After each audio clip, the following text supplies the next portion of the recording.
Hello दोस्तों, आपका अपने YouTube channel study for success 4.0 में स्वागत है। मैं विकास आपका अपने YouTube चैनल पर स्वागत करता हूं। दोस्तों, जैसा कि आप सभी को पता है, आपका अग्निवीर का एग्जाम आने वाला है और हमने आपके लिए यहां पर कंबाइन प्रैक्टिस सेट शुरू कर रखा है। दोस्तों, हमने 5 प्रैक्टिस सेट पहले जो है कंप्लीट करा दिए हैं। अगर आपने अभी तक वो सेट नहीं किए हैं तो प्लीज जाकर उनको भी कीजिए। आपके लिए बहुत ही ज्यादा इंपोर्टेंट और बेहतरीन प्रैक्टिस सेट हुए हैं वो पिछले 5 भी। तो उसी कड़ी को आगे बढ़ाते हुए आज हम अपने पहुंच चुके हैं पूरे 6वें प्रैक्टिस सेट पर। दोस्तों, जो हमारा 6वां प्रैक्टिस सेट है ये भी इसी प्रकार से एक अपने आप में शानदार और विशेष प्रैक्टिस सेट है। और दोस्तों, अगर आपने अभी तक हमारे चैनल को सब्सक्राइब नहीं किया तो चैनल को भी सब्सक्राइब कर लीजिएगा और बेल आइकन को भी प्रेस कर लीजिएगा, क्योंकि आपको यहाँ पर अग्निवीर का जब तक आपका एग्जाम नहीं हो जाएगा इसी प्रकार से आपको प्रैक्टिस सेट मिलता रहेगा। और अगर आप चाहते हैं कि आपको इंग्लिश का भी प्रैक्टिस सेट मिले तो आप मुझे नीचे कमेंट करके बताइए कि भैया हमें चाहिए इंग्लिश का प्रैक्टिस सेट, तो मैं आपके लिए वो भी सीरीज शुरू करा दूंगा। तो करना क्या है, आपको कमेंट में जरूर बताना है। चलिए दोस्तों, देखते हैं आज का पहला सवाल। देखिए, बिंदुसार का पुत्र कौन था? आपको बताना है बिंदुसार का पुत्र कौन था। अशोक था, चंद्रगुप्त था, बिंबिसार था, या इनमें से नहीं।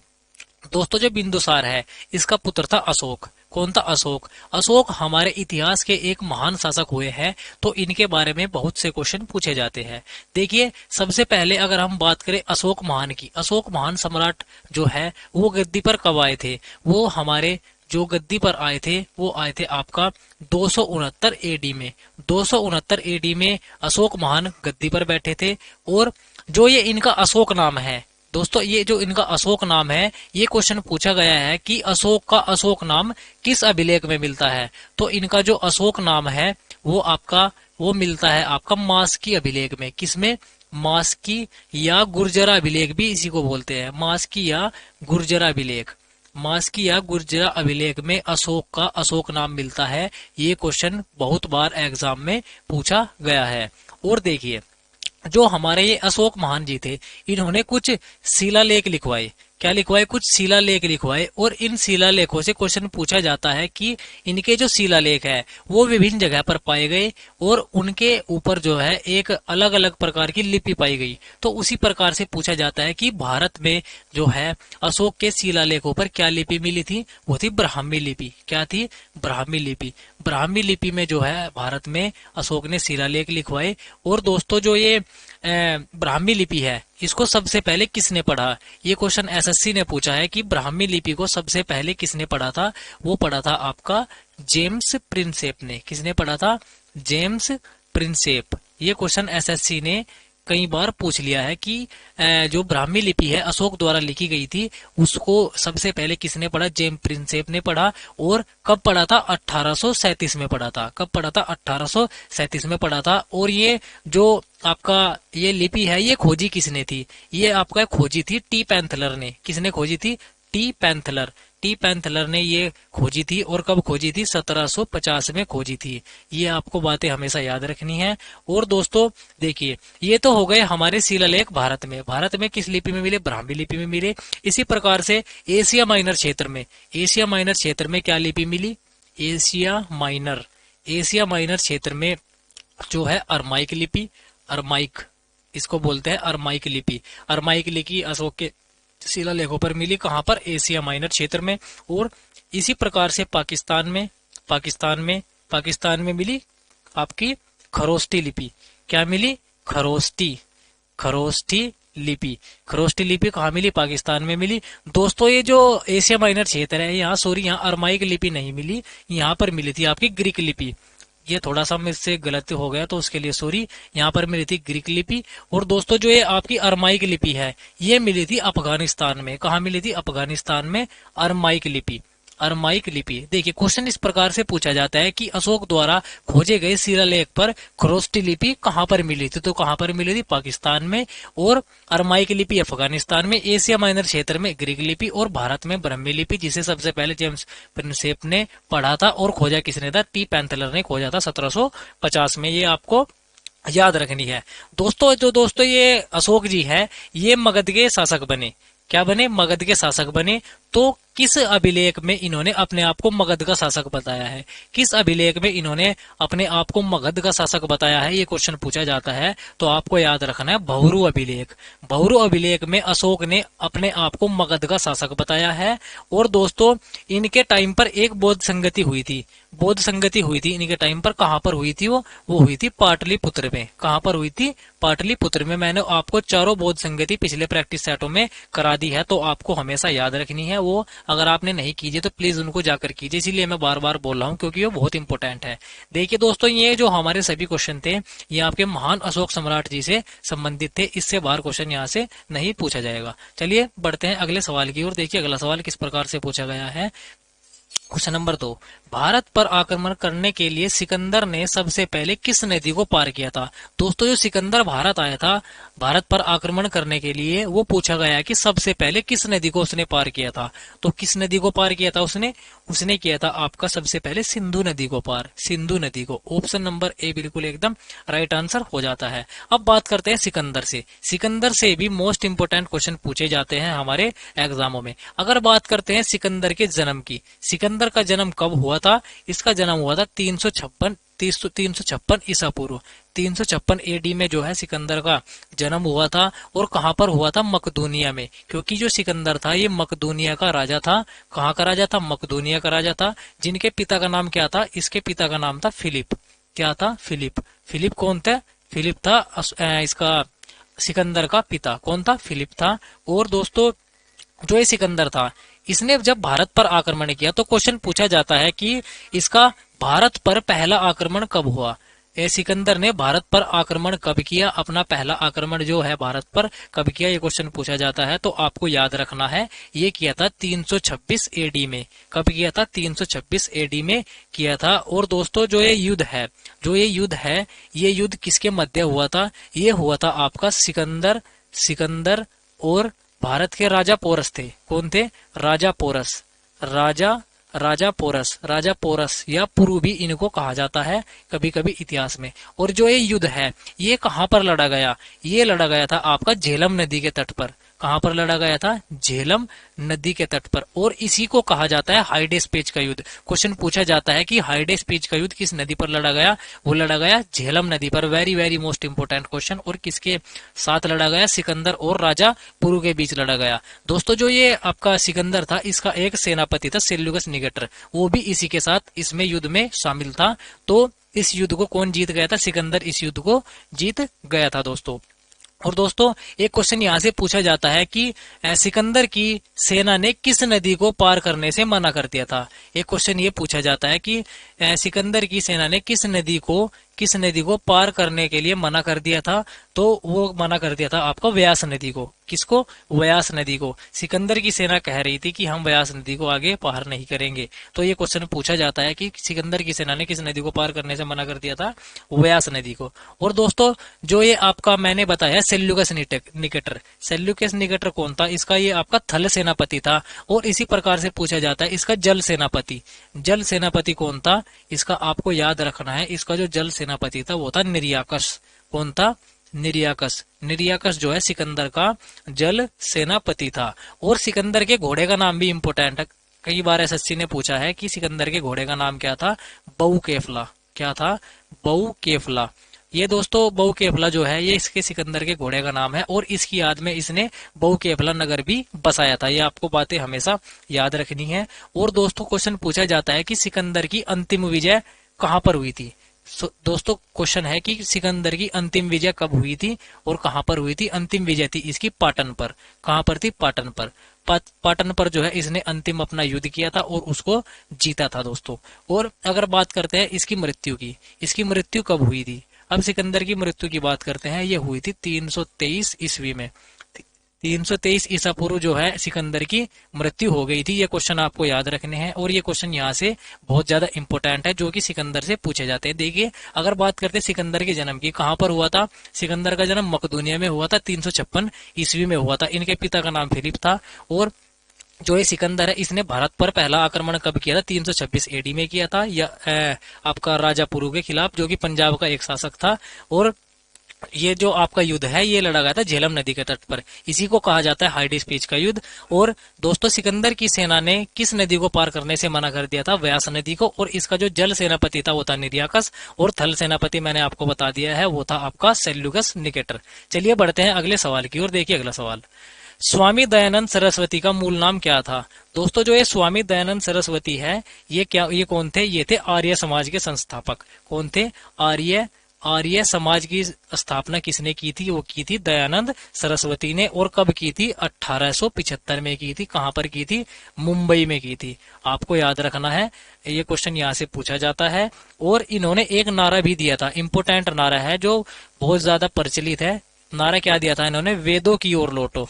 वेदों की ओर लौटो किसने दिया था नारा? स्वामी दयानंद सरस्वती ने दिया था। और इनका जो मूल नाम है वो है आपका मूल शंकर। ऑप्शन डी बिल्कुल एकदम राइट आंसर हो जाएगा। ये दो क्वेश्चन आपको दयानंद सरस्वती जी से संबंधित हैं, ये आपको याद रखने हैं। चलिए अगला सवाल, चंद्रगुप्त मौर्य के गुरु कौन थे? जो ये चंद्रगुप्त मौर्य है इनके गुरु कौन थे? वो थे विष्णुगुप्त। ऑप्शन नंबर सी एकदम राइट आंसर हो जाता है। जो ये कल्हण थे, कल्हण से क्वेश्चन पूछा जाता है कि राज तरंगिणी के लेखक कौन है? राज तरंगिणी एक very very most important book है जो कि एग्जाम में बार बार पूछी जाती है। जो किसके द्वारा रचित है? कल्हण के द्वारा रचित है। चलिए अगला सवाल देखिए, अशोक के शिलालेख में कलिंग युद्ध के बारे में किसमें बताया गया है? दोस्तों ये क्वेश्चन क्या पता कितनी बार एग्जाम में पूछा गया है। ये very very most important question है कि अशोक के शिलालेख में किसमें कलिंग युद्ध के बारे में बताया गया है? तो किसमें बताया गया है? 13वें शिला अभिलेख में बताया है। ऑप्शन नंबर ए बिल्कुल एकदम राइट आंसर हो जाता है। और दोस्तों जो एक कलिंग युद्ध है ये कब लड़ा गया? ये लड़ा गया था 261 ईसा पूर्व। कब लड़ा गया था? 261 ईसा पूर्व ये कलिंग युद्ध लड़ा गया था। दोस्तों यहाँ से कुछ और क्वेश्चन है जो आपको याद रखने हैं शिलालेखों से संबंधित। पूछा जाता है कि आपका जोगढ़ शिलालेख कहाँ से मिला? जोगढ़ एक पूछा जाता है, जोगढ़ शिलालेख। और एक पूछा जाता है आपका धौली। ये दोनों कहाँ पर मिले हैं? ये है उड़ीसा में। कहाँ पर है? उड़ीसा में है। और एक है गिरनार अभिलेख। क्या है? गिरनार अभिलेख। ये कहाँ से मिला? ये मिला आपका सौराष्ट्र से। कहाँ से मिला? सौराष्ट्र से मिला। और एक है Erragudi, very most important, Erragudi अभिलेख कहाँ से मिला? आंध्र प्रदेश से मिला। कहाँ पर? आंध्र प्रदेश से मिला। और एक है आपका गुर्जरा अभिलेख जो मैंने आपको बताया है ऊपर। गुर्जरा अभिलेख कहाँ पर? मध्य प्रदेश में। और आपका एक है नेट्टूर। क्या है? नेट्टूर कहाँ से मिला? ये मिला आपका कर्नाटक से। ये इंपोर्टेंट अभिलेख है जो कि अशोक के द्वारा लिखवाए गए। ये आपको याद रखने हैं, ये बार बार एग्जाम में रिपीट होते रहते हैं। और दोस्तों अशोक से एक क्वेश्चन और पूछा जाता है, जो ये अशोक के शिलालेख है, अशोक के शिलालेखों में उसका क्या नाम है? अशोक का क्या नाम है? ये है देवनाम प्रियदर्शी। क्या है? देवनाम प्रियदर्शी या प्रियदर्शी भी कई बार एग्जाम में पूछा गया है, तो कंफ्यूज नहीं होना है।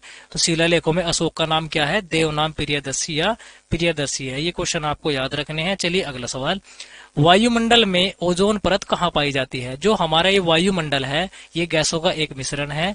तो इसमें पूछा गया है कि ओजोन परत कहाँ पाई जाती है। दोस्तों जो ओजोन परत है, मैंने आपको पिछले प्रैक्टिस सेट में बताया था कि ओजोन परत को मापने की इकाई क्या होती है? डोप्सन होती है। और दोस्तों जो ये ओजोन परत है ये हमारी पृथ्वी का सुरक्षा कवच है जो कि सूर्य से आने वाली पराबैंगनी किरणों को हमसे बचाती है। देखिए ये पूछा गया है, ये ओजोन परत कहाँ पर पाई जाती है? आयन मंडल, मध्य मंडल, समताप मंडल या क्षोभ मंडल? दोस्तों जो ओजोन परत है ये पाई जाती है आपकी समताप मंडल में। ऑप्शन नंबर सी एकदम बिल्कुल राइट आंसर हो जाएगा। समताप मंडल से और क्या क्या क्वेश्चन पूछे जाते हैं? देखिए समताप मंडल में क्या होता है? समान ताप रहता है। क्या रहता है? समताप। कहीं ना कहीं थोड़ी सी फीलिंग आ रही है समान ताप की। तो समान ताप कहाँ पर रहता है? समताप मंडल में रहता है। और जो हमारे यहाँ वायुयान उड़ाए जाते हैं ये किस मंडल में उड़ाए जाते हैं? ये भी समताप मंडल में उड़ाए जाते हैं।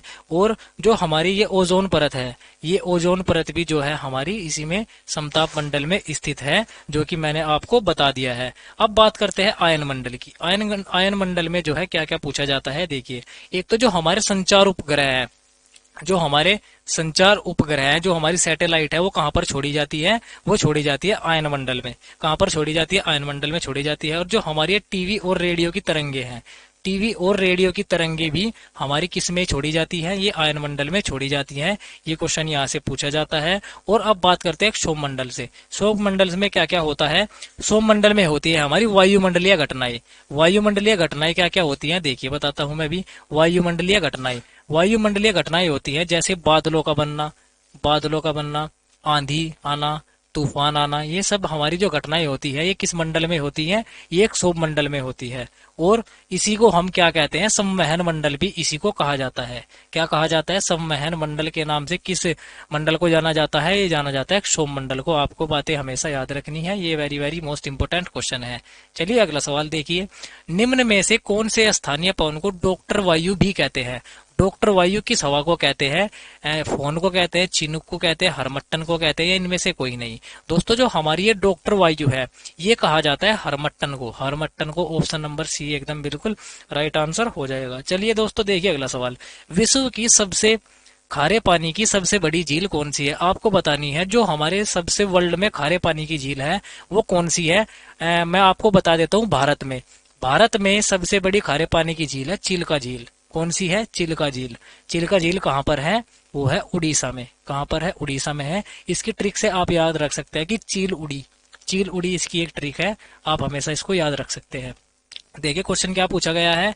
विश्व की खारे पानी की सबसे बड़ी झील कौन सी है? तो कौन सी है? मृत सागर, वान झील या अरल सागर? दोस्तों जो सबसे बड़ी खारे पानी की झील है वो है हमारी कैस्पियन सागर झील। कैसे याद रखेंगे इसको? कैसे? कैस्पियन, देखिए कैस्पियन से फीलिंग आ रही है कि कैसे पिए, तो कैसे पिएंगे हम खारे पानी को? तो हो गई हमारी कैस्पियन सागर, जो कि खारे पानी की विश्व की सबसे बड़ी झील है। और भारत की है चिल्का झील, जो कि उड़ीसा में स्थित है। चलिए देखिए अगला सवाल। विश्व की सर्वाधिक गहरी झील कौन सी है? दोस्तों मैंने आपको भी बताया सबसे खारी झील, और अब है सबसे गहरी झील। दोस्तों जो विश्व की सबसे गहरी झील है वो हमारी बैकाल यानी कि इतनी गहरी है कि देखकर काल आ गया। तो कौन सी है सबसे गहरी झील? बैकाल झील। अगर बात करते हैं टीटीकाका की, टीटीकाका झील क्या है? ये है हमारी विश्व की सबसे ऊंचाई पर स्थित झील। विश्व की सबसे ऊंचाई पर स्थित झील कौन सी है? वो है आपकी टीटीकाका झील। कौन सी है? टीटीकाका झील है। और अगर करें बात भारत की सबसे ऊंचाई पर स्थित झील कौन सी है? वो सिक्किम की है, सोंगमा झील। आपको याद रखनी है। ये दोस्तों हमारी इंपोर्टेंट झीलें हैं, मैंने आपको बता दिया है दोस्तों। चलिए बढ़ते हैं अगले सवाल की ओर। देखिए अगला सवाल। नीति का अर्थ क्या होता है? दोस्तों जो हमारा नीति आयोग है, मैं आपको स्थापना बता देता हूँ। इसकी स्थापना कब हुई थी नीति आयोग की? नीति आयोग की स्थापना हुई थी आपकी 1 जनवरी 2015 को। कब हुई थी? 1 जनवरी 2015 को नीति आयोग की स्थापना हुई थी। आपको याद रखनी है। अब पूछा गया है कि नीति की फुल फॉर्म क्या है। ये भी बहुत ज्यादा मोस्ट इंपोर्टेंट क्वेश्चन है, बार बार पूछा जाता है। इसका जो हमारी फुल फॉर्म है N4 होता है, national institution for transforming India. Option number D बिल्कुल एकदम इसका राइट आंसर हो जाएगा दोस्तों। चलिए बढ़ते हैं अगले सवाल की ओर। देखिए अगला सवाल। वर्तमान में संविधान की 8वीं अनुसूची में कितनी भाषाएं हैं? देखिए क्या क्वेश्चन है। वर्तमान में संविधान की 8वीं अनुसूची में कितनी भाषाएं हैं? देखिए आपसे क्वेश्चन पूछा गया वर्तमान में कितनी भाषाएं हैं? वो है 22 भाषाएं। अगर पूछ लिया जाए आपसे मूल संविधान में कितनी भाषाएं थी, तो मूल संविधान में भाषाएं थी आपकी कितनी? 14 भाषाएं। कितनी थी? 14 भाषाएं थी। अब बात करते हैं अनुसूची से संबंधित। क्वेश्चन पूछा जाता है कि पहली अनुसूची में क्या बताया गया है, दूसरी में क्या है, तीसरी में क्या है, चौथी में क्या है, पांचवी में क्या है, छठवीं में क्या है, और सातवीं में क्या है, और सातवीं में क्या है, आठवीं में क्या है, नौवीं में क्या है, 10वीं में क्या है, 11वीं में क्या है, और 12वीं में क्या है। देखिए मैं आपको 12 की 12 अनुसूची करा रहा हूं, जो कि इंपोर्टेंट है। आप यहां से क्वेश्चन नहीं छोड़ेंगे। देखिए जो हमारी पहली अनुसूची है, पहली सूची में बताया है संघ के राज्यों का उल्लेख किसमें है? संघ के राज्यों का उल्लेख किस अनुसूची में है? अनुसूची 1 में है। और अगर बात करते हैं अनुसूची 2 में, अनुसूची 2 में क्या बताया गया? जितने भी हमारे पदाधिकारी है उनके वेतन के बारे में बताया गया, पदाधिकारियों के। और अनुसूची 3 में जितने भी हमारे पदाधिकारी है उनकी शपथ के बारे में बताया गया है। किसमें? अनुसूची 3 में। क्वेश्चन इस प्रकार से पूछा जाएगा कि जो हमारे विभिन्न पदाधिकारी है उनकी शपथ किस अनुसूची में बताई गई है? तो किसमें बताई गई है? अनुसूची 3 में बताई गई है। और दोस्तों अनुसूची 4 में क्या बताएगा? जो हमारी राज्यसभा है, राज्यसभा में सीटों का आवंटन राज्यसभा में सीटों का आवंटन किस प्रकार से होगा, ये बताया गया है आपका अनुसूची 4 में। और अनुसूची 5 में बताया गया है जो हमारी एससी कैटेगरी है यानी कि अनुसूचित जाति है, अनुसूचित जाति के जो प्रावधान बताए गए हैं वो किस में बताए गए हैं, आपका अनुसूची 5 में बताए गए हैं। और अनुसूची 6 में बताया गया एटीएमएम, आपको यही याद रखना है, एटीएमएम। एटीएमएम, एटीएमएम से क्या मतलब है, एटीएमएम से मतलब है असम, त्रिपुरा, मेघालय, मणिपुर। जो ये हमारे पूर्वोत्तर के राज्य हैं, इनके जो प्रावधान के बारे में बताया गया है, इनके उत्थान के बारे में बताया गया है, किसमें बताया गया है, अनुसूची 6 में बताया गया है। और अगर बात करते हैं आपका अनुसूची 7 की, अनुसूची 7 में बताया गया है संघ सूची, संघ सूची और समवर्ती सूची, समवर्ती सूची और आपका राज्य सूची। ये तीनों प्रकार की सूची किसमें बताई गई है, अनुसूची 7 में बताई गई है। और अगर बात करते हैं अनुसूची 8 की, अनुसूची 8 में बताया गया है संविधान की 22 भाषाओं को, किसमें बताया गया है, अनुसूची 8 में बताया गया है। और अनुसूची 9 किससे संबंधित है, भूमि सुधार से संबंधित है, भूमि सुधार, भूमि सुधार से संबंधित कौन सी अनुसूची है, अनुसूची 9 है। और अनुसूची 10, अनुसूची 10 में बताया गया दल बदल प्रक्रिया को, क्या बताया गया है, दल बदल प्रक्रिया को अनुसूची 10 में बताया गया है। और अनुसूची 11 में क्या बताया गया, पंचायती राज को बताया गया है, किसमें, अनुसूची 10 में क्या बताया गया, पंचायती राज। और 12 यानी कि बालिका, क्या बताया गया है, 12 साल की बालिका, अनुसूची 12 में बताया गया नगर पालिका को, क्या बताया गया है, नगर पालिका, नगर पालिका, नगर पालिका को किसमें बताया गया है, अनुसूची 12 में बताया गया है।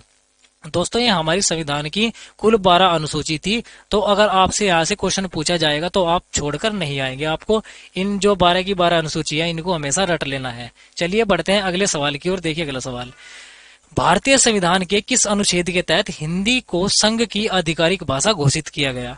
दोस्तों जो हमारी हिंदी है वो संघ की हमारी जो है आधिकारिक भाषा होगी। ये किस आर्टिकल में बताया गया है, ये बताया गया है आपका आर्टिकल 343 में, किसमें बताया गया है, आर्टिकल 343 में बताया गया है कि जो हमारी हिंदी है ये संघ की आधिकारिक भाषा होगी। चलिए देखिए अगला सवाल, दूध को मथने से क्रीम से अलग होने का कारण क्या है। दोस्तों जो हमारी माताएं घर में दूध बिलोती हैं तो उससे जो हमारी क्रीम अलग हो जाती है वो प्रक्रिया किसके कारण होती है, क्वेश्चन पूछा गया है। घर्षण बल के, अपकेंद्री बल के, गुरुत्व बल के या सयान बल के। दोस्तों जो ये दूध से क्रीम निकलने की प्रक्रिया होती है ये होती है अपकेंद्री बल के कारण। ऑप्शन नंबर बी एकदम राइट आंसर हो जाता है। घर्षण बल से क्या होता है, घर्षण बल के कारण जो है हम चल पाते हैं, अगर घर्षण बल नहीं होता तो हम नहीं चल पाते। चलिए दोस्तों बढ़ते हैं अगले सवाल की ओर। देखिए अगला सवाल, सबसे भारी प्राकृतिक तत्व कौन सा है। ये प्राकृतिक जो है थोड़ा सा गलत टाइप हो गया है, ये प्राकृतिक ऐसे लिखा जाता है, प्राकृतिक। सबसे भारी प्राकृतिक तत्व कौन सा है, यूरेनियम, पारा, सोना या कैल्शियम। देखिए जो हमारा प्राकृतिक सबसे भारी तत्व है वो है यूरेनियम। ऑप्शन नंबर ए एकदम इसका राइट आंसर हो जाएगा दोस्तों। चलिए देखिए अगला सवाल, सबसे बड़ा स्तनपाई कौन सा है। आपको बताना है सबसे बड़ा स्तनधारी कौन सा है, क्या व्हेल मछली है, अफ्रीकी हाथी है, दरियाई घोड़ा या भालू। देखिए जो सबसे बड़ा स्तनपाई होता है वो होता है व्हेल मछली। ऑप्शन नंबर ए बिल्कुल एकदम राइट आंसर हो जाएगा। चलिए देखिए अगला सवाल, देखिए अगला क्वेश्चन आ गया है हमारा रीजनिंग से, किसका है, रीजनिंग का है। देखिए आपको बताना है जो लॉजिक इसका इसके साथ लगा हुआ है तो इसका लॉजिक लगा के यहाँ पर क्या आएगा, आपको वही लॉजिक यहाँ पर अप्लाई करना है। देखिए जो हमारा सी है ये आपका सी है और सी का एक्स से क्या संबंध है। देखिए अगर मैं इसको थोड़ा सा चील की नजर से देखता हूं तो सी का उल्टा क्या होता है, एक्स होता है, सी का अपोजिट एक्स होता है।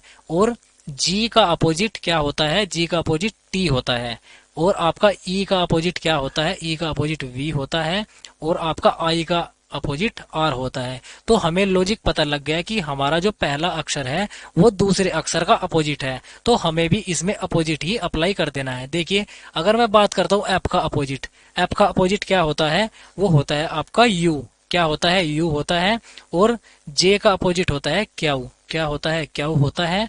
और आपका एच का अपोजिट क्या होता है, एस होता है। और एल का अपोजिट होता है ओ। तो हमारा आंसर क्या बन गया, U Q S O, U Q S O. Option number D बिल्कुल एकदम राइट आंसर हो जाएगा दोस्तों इस प्रकार के क्वेश्चनों को करने के लिए सबसे पहले आपको इंग्लिश में जो आपके अल्फाबेट हैं वो किस नंबर के हिसाब से अरेंज हुए हैं उनको आपको याद कर लेना है। चलिए अगला सवाल देखिए, 560, 280, 140 और 70। देखिए जो हमारी ये सीरीज है तो यहाँ पर क्या आएगा वो देखिए। देखिए जो हमारा 560 है, ये हमारा 560 है। अगर मैं इसको क्या कर देता हूँ, 2 से भाग कर देता हूँ तो कितना आता है, 280 आता है। अगर देखिए यहाँ पर क्या है, यहाँ पर 280 है, तो हो सकता है हमारा ये लॉजिक बैठ जाए। देखिए अगर मैं 280 को भी 280 की 2 से भाग करता हूं तो कितना आता है, 140। देखिए यहाँ पर 140 है, यानी कि लॉजिक हमारा काम कर गया। लॉजिक क्या है हमारा, कि पहली संख्या को 2 से भाग देना है, वही दूसरी संख्या आ जाएगी। देखिए जब मैं 140 को करता हूं 2 से भाग तो कितना आएगा, 70 आएगा। और अगर मैं 70 को भी 2 से भाग कर दूंगा तो आएगा हमारा 35 आएगा। ऑप्शन नंबर है कोई सा, option number B. Option number B एकदम राइट आंसर हो जाएगा दोस्तों। चलिए अगला सवाल देखिए। किरण की ओर इशारा करते हुए रोहन कहता है कि वह मेरे दादा के इकलौते पुत्र की पुत्री है। तो किरण का रोहन से क्या संबंध है। देखिए क्या कहा गया है, जो हमारे किरण है, किरण की ओर इशारा करते हुए रोहन कहता है कि वह मेरे दादा के इकलौते पुत्र, यानी कि दादा का पुत्र कौन होता है, दादा का पुत्र होता है आपका पिता। कौन होता है, पिता होता है। और पिता के पुत्र की, यानी कि पिता के भाई की बेटी, पिता के भाई की बेटी कौन होती है, पिता के भाई की बेटी होती है बहन। कौन होती है, बहन होती है। तो ऑप्शन नंबर ए बिल्कुल एकदम इस सवाल का राइट आंसर हो जाएगा दोस्तों। चलिए अगला सवाल देखिए। Question number 19। 6 मित्र एक पंक्ति में उत्तर की ओर मुख करके बैठे हैं। देखिए ये हमारी एक पंक्ति है, ये हमारी एक पंक्ति है। इसमें कितने मित्र है, 6। 1 2 3 4 5 और आपका 6। देखिए जिस प्रकार से क्वेश्चन में कहा गया है सेम उसी प्रकार से आपको बैठाना है। देखिए ये उत्तर की ओर इनका मुख है, यानी कि उत्तर इस साइड को है, इस साइड को जो है इनका मुख है। और देखिए क्या कहा गया है, डी और जी के बीच में कौन है, एच बैठा है। एल और ए के बीच में बी बैठा है।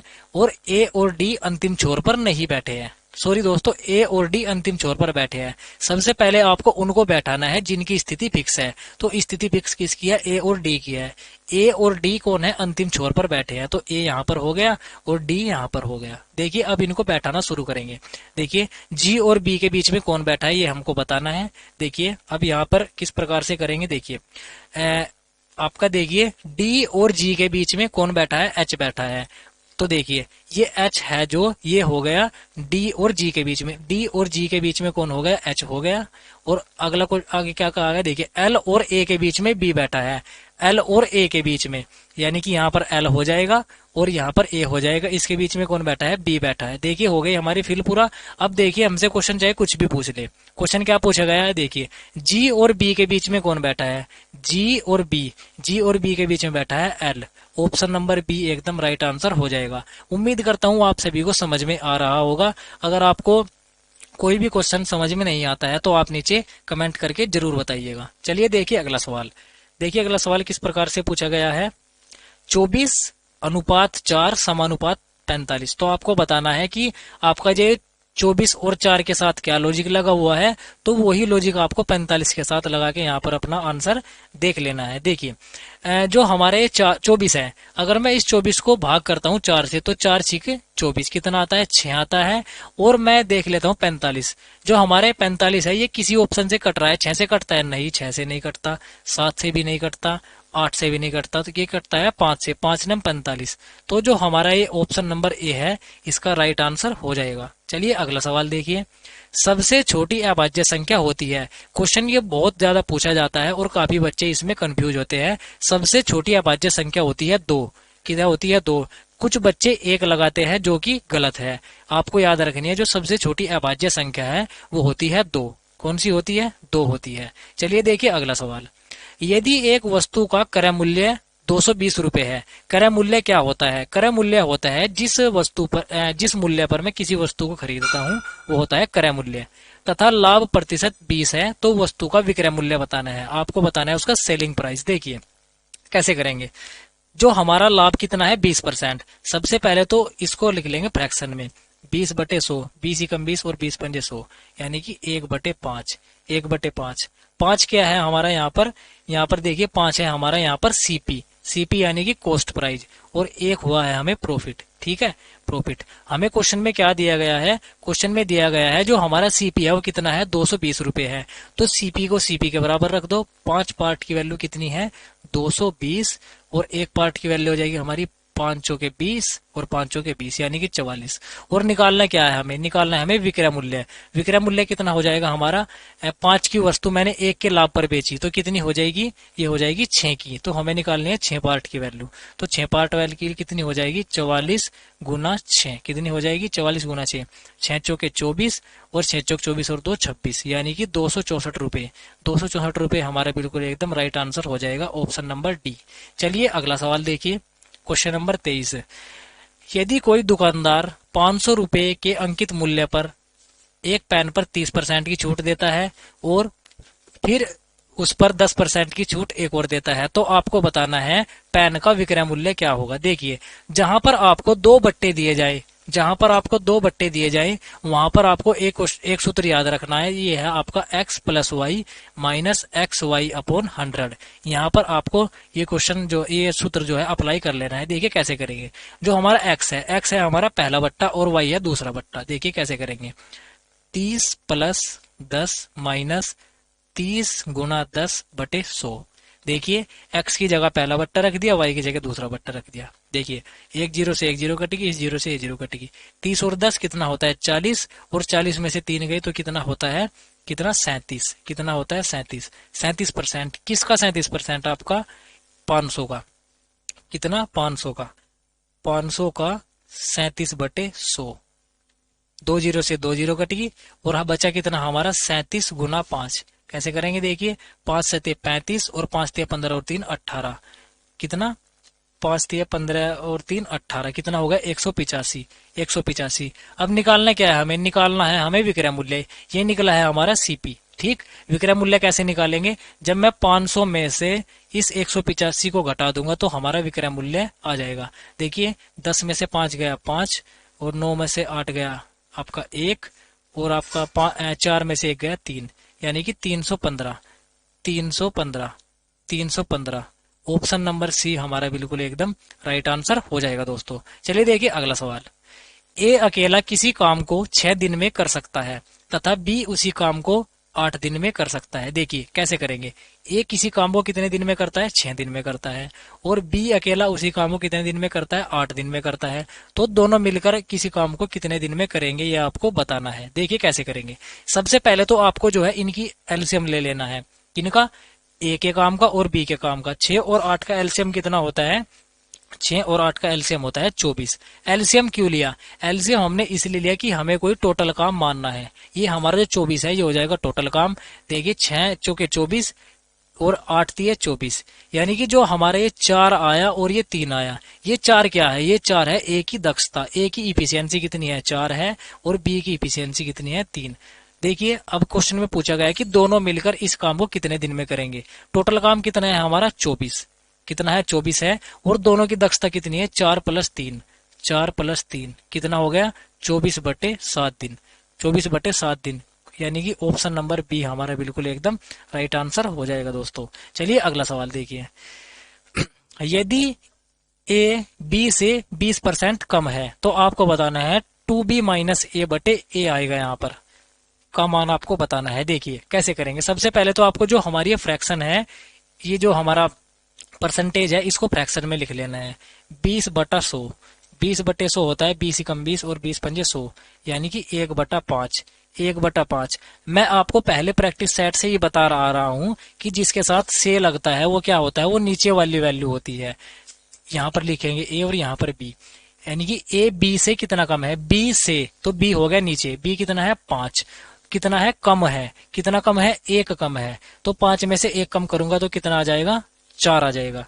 क्या आ जाएगा 4 आ जाएगा। तो हमें क्या बताना है, देखिए हमें बताना है 2b माइनस ए बटे ए कितना होगा। देखिए ए की वैल्यू क्या है 4 है और बी की वैल्यू 2 है, रख दीजिए 2 गुना बी की जगह 5 माइनस ए की जगह 4 और बटे ए का मान कितना है हमारा 4, कितना हो गया 5 दूनी 10 और 10 में से 4 गया 6, 6 बटे 4। अब काटेंगे 2 से, 2 तिये 6 और 2 दूनी 4, 3 बटा 2, 3 बटा 2 ऑप्शन नंबर ए हमारा बिल्कुल एकदम राइट आंसर हो जाएगा दोस्तों ये था हमारा आज का प्रैक्टिस सेट। उम्मीद करता हूं आप सभी को बहुत अच्छा लगा होगा और आपको समझ में भी आया होगा। अगर आपको किसी भी क्वेश्चन में कोई डाउट होता है तो आप नीचे कमेंट करिए।